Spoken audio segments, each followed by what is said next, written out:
घटना रूस के साइबेरिया क्षेत्र की है। बहुत वर्षों पहले वहाँ एक छोटा सा गांव हुआ करता था जो अपनी एक अनूठी परंपरा के लिए विख्यात था। परंपरा यह थी कि गांव वाले अपनी ज़मीन बिना किसी मूल्य के किसी भी आगंतुक को दे दिया करते थे, यदि वह उनके द्वारा रखी गई शर्तों को पूर्ण कर दे।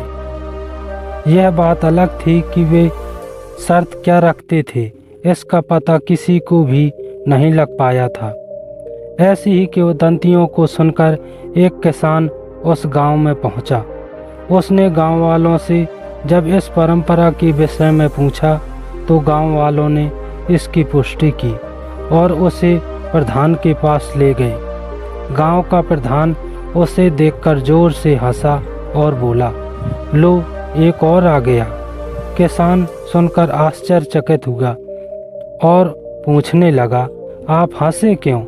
गांव का प्रधान बोला, हंसने की बात यह है कि यहाँ तो लगभग हर दिन ही कोई न कोई इस शर्त का पता लगाने आता है, पर आज तक उसको जीतकर कोई वापस नहीं लौटा। किसान ने पूछा, शर्त क्या है? ग्राम प्रधान बोला, सारी ज़मीन तुम्हें निःशुल्क उपलब्ध है।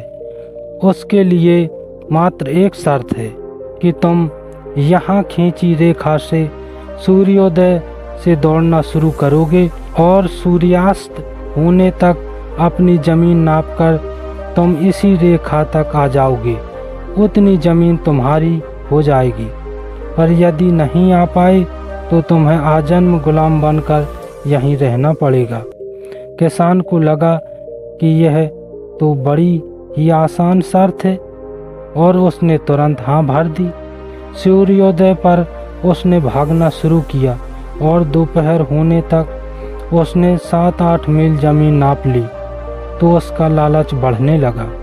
उसने साथ लाया भोजन और पानी वहीं छोड़ा और सोचा कि एक दिन नहीं भी खाया तो क्या, आज ज़्यादा से ज़्यादा ज़मीन नाप लेते हैं।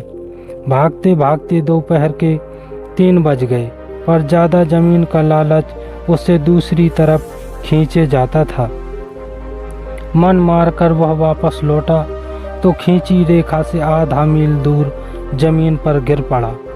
ग्राम प्रधान वहीं खड़ा था और उससे बोला, शर्त आसान है परंतु मनुष्य के लालच का अंत नहीं, इसीलिए आज तक इस शर्त को पूरा करने वाला कोई नहीं मिला और जितने गांव वाले दिखाई पड़ते हैं ये सब शर्त हारे हुए गुलाम ही हैं।